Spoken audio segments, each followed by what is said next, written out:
जय माता दी दोस्तों। माता रानी आपकी सारी मनोकामनाएं पूर्ण करें और आप जीवन में खूब सारी तरक्की करें। इसी के साथ आज का जो वीडियो है वो मैं शुरू कर रही हूँ। दोस्तों आज के वीडियो में मैं बात करने वाली हूँ विवाह के समय बहुत सारी ऐसी कन्याएं होती हैं, बहुत सारी ऐसी पुत्री हैं जिनको पीरियड्स या मासिक धर्म से गुजरना पड़ता है और ऐसे में उनको समझ में नहीं आता है। कई बार बहुत सारी ऐसी बहनें होती हैं जिनको पीरियड्स से गुजरना पड़ता है तो उनको चीज़ें समझ में नहीं आती हैं। कई बार वो किसी से बता नहीं पाती हैं। कई बार पूजा जो है वो होती है विवाह के समय, उनके मन में बहुत सारी चिंताएं जो हैं वो रहती हैं कि इस अवस्था में अगर मैं पूजा कर रही हूँ तो ऐसा ना हो कि हमारी शादीशुदा ज़िंदगी में कोई जो प्रभाव है वो पड़े। क्या होता है कि जब भी विवाह की बात आती है तो विवाह जो है वो एक बहुत बड़ा बंधन है, साथ ही साथ एक बहुत बड़ी जिम्मेदारी है, बहुत एक बड़ा काम है और विवाह में हमें सारी चीज़ें जो है वो बहुत ही ज़्यादा ध्यान में रख कर करनी होती हैं।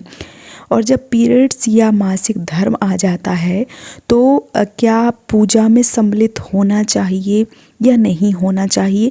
अगर हमें पूजा में सम्मिलित हो जाते हैं तो क्या हमारी शादीशुदा ज़िंदगी में कोई फ़र्क पड़ता है, कोई एक तरीके का दोष लगता है? क्या होता है क्या नहीं होता है? आज के वीडियो में सारी जानकारी जो है वो मैं देने वाली हूँ। देखिए, जो विवाह है, पहली बात तो जो भी कन्याएं ऐसी हैं, जो भी बहनें ऐसी हैं जिनको पीरियड्स जो है वो आने वाला है, कि विवाह जो है वो तो कन्फर्म है, उसकी डेट कार्ड वगैरह सब छप जाते हैं। लेकिन पीरियड्स का ऐसा है कि कभी कभी हम बहुत सारी जैसे टैबलेट्स वगैरह ले लेते हैं, फिर भी जो पीरियड्स है वो आ ही जाता है। पहली बार आप कोशिश करें कि ऐसी स्थिति ना आए, सिचुएशन ऐसा ना हो, आपको कोई भी दवा वगैरह लेके थोड़ा सा ऊपर नीचे कर लेना चाहिए। लेकिन कई बार अगर आप ऐसी स्थिति से गुजरते हैं तो आपको परेशान नहीं होना चाहिए, क्योंकि जब विवाह होता है किसी भी भाई बंधु का या किसी भी बहन का, अगर विवाह होता है तो जो वर होता है वो उसकी पूजा भगवान श्री हरि विष्णु के रूप में की जाती है।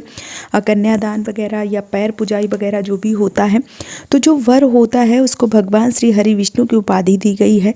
साथ ही साथ जो कन्या है उनको माँ लक्ष्मी की उपाधि जो है वो दी गई है। ऐसे में भगवान श्री हरि विष्णु और माँ लक्ष्मी की पूजा जो है वो हो रही है। विवाह जो है वो जो गठबंधन है वो हो रहा है, तो उसमें कोई भी दिक्कत, कोई भी परेशानी नहीं होती है। लेकिन जो हमारी धार्मिक पुस्तकें हैं उसमें ऐसा वर्णन किया गया है कि अगर जो भी बहनें हैं जिनको रजस्वला धर्म आ जाता है उनको स्नान करके पंचगव्य ले लेना चाहिए और उसके बाद आप किसी भी पूजा को कर सकती हैं। कोई दिक्कत, कोई परेशानी जो है वो नहीं होती है। कई बार ब्राह्मण ऐसे होते हैं जो पंडित जी विवाह वगैरह करवा रहे होते हैं, उनको उतना ज्ञान नहीं होता है और ऐसे में वो ना तो पंचगव्य के बारे में बात करते हैं, ना स्नान के बारे में बात करते हैं, तो वो ऐसे ही शादी जो है वो करवा देते हैं, कोई नियम जो है वो नहीं बताते हैं। अगर आपको पंचगव्य मिल जाते हैं तो आप पंचगव्य जो है वह ज़रूर ग्रहण करें, और अगर ऐसा नहीं होता है, आपको पंचगव्य नहीं मिलते हैं, तो आपको परेशान होने की ज़रूरत नहीं है। आपकी आने वाली शादीशुदा ज़िंदगी में कोई भी दिक्कत, कोई परेशानी नहीं होगी, क्योंकि विवाह के समय आप माता लक्ष्मी, उनकी जो उपाधि है वो आपको मिली है, इसलिए आप परेशान बिल्कुल भी ना हो। आप पूर्णतः जो भी पूजा पाठ, शादी विवाह जो है वो हो रहा है, उसमें जो भी चीज़ें हैं, चाहे तो भगवान श्री गणेश की पूजा हो गई, चाहे तो फेरे लिए आपने अग्नि के, जो भी चीज़ें हैं वो आप पूरे मन से कीजिए। कोई भी दिक्कत, कोई भी परेशानी जो है वो नहीं होगी। आपको परेशान होने की ज़रूरत बिल्कुल भी नहीं होती है।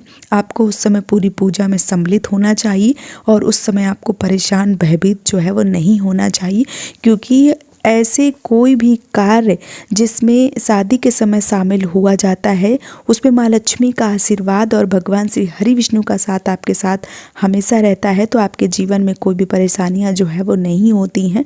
आपको मन में कोई भी शंका लाए बगैर विवाह जो है वो पूर्ण करना चाहिए। तो उम्मीद करती हूँ कि अगर आपके मन में कोई प्रश्न होंगे तो इस वीडियो को देख के पूरे प्रश्न जो है वो समाप्त हो गए होंगे। वीडियो अगर पसंद आ रहा है तो आप मुझे सपोर्ट करें, इस चैनल को सब्सक्राइब करके। आज का वीडियो यहीं पे समाप्त कर रही हूँ दोस्तों। जय माता दी।